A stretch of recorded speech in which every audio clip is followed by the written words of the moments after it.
তৃণমূলের জোটকে কেন্দ্র করে নানা প্রশ্ন উঠছে রাজনৈতিক মহলে, আর সেই সমস্ত বিতর্ককে একেবারে সরিয়ে দিয়ে ভোটের প্রচারে নেমেছেন আরাবুল ইসলাম।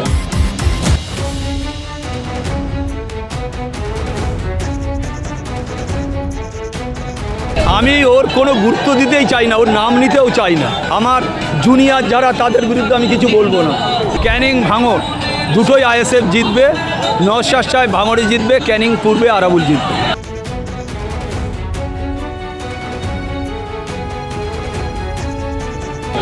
আরাবুল ইসলাম যিনি আইএসএফের প্রার্থী হয়েছেন ক্যানিং পূর্ব বিধানসভা থেকে, এবং তার বিপরীতে রয়েছেন টিএমসির বাহারুল ইসলাম। এবার দেখার বিষয় আরাবুল ইসলাম ঠিক কি বার্তা দিচ্ছেন, কোন ইস্যুতে হবে ক্যানিং পূর্বের ভোট এবং মানুষ তাকে চাইছেন কিনা সেই বিষয়ে কি বলছেন আরাবুল ইসলাম, দেখুন প্রতিবেদনে। সরকারি হস্তক্ষেপে আমাদের ফেসবুক পেজটি বন্ধ করে দেওয়া হচ্ছে। আমাদের সমস্ত খবরাখবর ইউটিউব চ্যানেলে প্রকাশিত হচ্ছে, তাই আপনাদের সকলের কাছে অনুরোধ, আমাদের জিআই এর ইউটিউব চ্যানেল আপনারা সাবস্ক্রাইব করুন এবং আপনাদের আত্মীয় স্বজন বন্ধু বান্ধব সকলকে বলুন আমাদের ইউটিউব চ্যানেলটি সাবস্ক্রাইব করতে। এবং পাশাপাশি বলবো, যারা আমাদেরকে ভালোবাসেন, আমাদের খবরগুলো আরো বেশি মানুষের কাছে পৌঁছে দেওয়ার জন্য আমাদেরকে আর্থিকভাবে আপনারা সহযোগিতা করুন। স্ক্রিনে যে কিউআর কোড দেওয়া আছে সেখানে স্ক্যান করে আপনারা আপনাদের যতটুকু সাধ্য যে যা পারবেন আর্থিকভাবে সহযোগিতা করে আমাদের পাশে দাঁড়ান। দাদা, আইএসএফ বাম জোট নিয়ে একটা জোটের সৃষ্টি হয়েছে, সেই জায়গায় সুজন চক্রবর্তী আপনাকে বলছেন আপনি তৃণমূলের তাজা নেতা, কিন্তু আপনি দেখুন আইএসএফ এর প্রার্থী ক্যানিং। শুনুন, তৃণমূলের তাজা নেতা একটা সময় আমি ছিলাম, আমি এখনও তাজা আছি, এখনও আমার কাছে কোনো রকমভাবে কোনো দুর্বল নেই, কিছু নেই, আমি এখনও তাজা আছি আইএসএফের।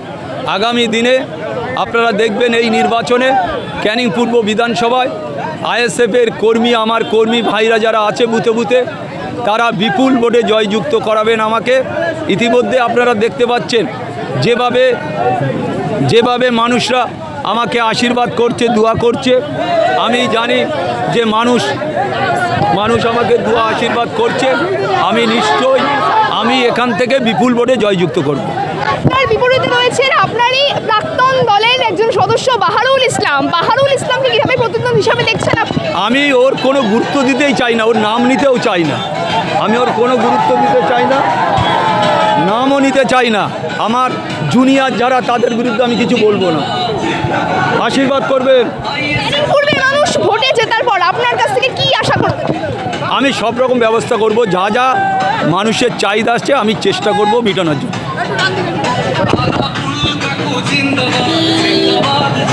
দাদা, দেখা যাচ্ছে শওকত মোল্লা বিভিন্ন রকমভাবে একটা হেনস্থা সৃষ্টি করছে এবং ভাঙড়ের ক্যানিংয়ে যে একটা মারপিটের পরিস্থিতি তৈরি হচ্ছে। কি ক্যানিং ভাঙড় দুটোই আইএসএফ জিতবে, নওশাদ সাহেব ভাঙড়ে জিতবে, ক্যানিং পূর্বে আরাবুল জিতবে। আমি কিচ্ছু বলবো না, শওকত মোল্লা যত গালাগালি করুক, আমার আশীর্বাদ। দাদা, বিরোধীরা বলছে আপনি পুলিশকে নানা হুমকি দিচ্ছেন এই ধরনের।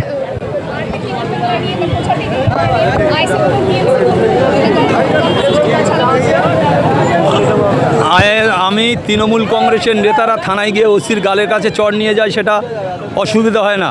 আর আরাবুল একটা চড়া কথা বললে অসুবিধা হয়, এটা নিয়ে কোনো ব্যাপার নয়। আমি কোনো কারোর হুমকিও দেয়নি, ভয়ও দেখাইনি, কোনোভাবে ভালো ভাষায় কথা বলেছি, কোনো রকম অন্যায় কিছু হয়নি। আর তৃণমূলের যারা আছে তারা যেভাবে থানায় ঢুকে ওসিকে মারধর ভয় দেখানো, সেটা আরাবুল করেনি।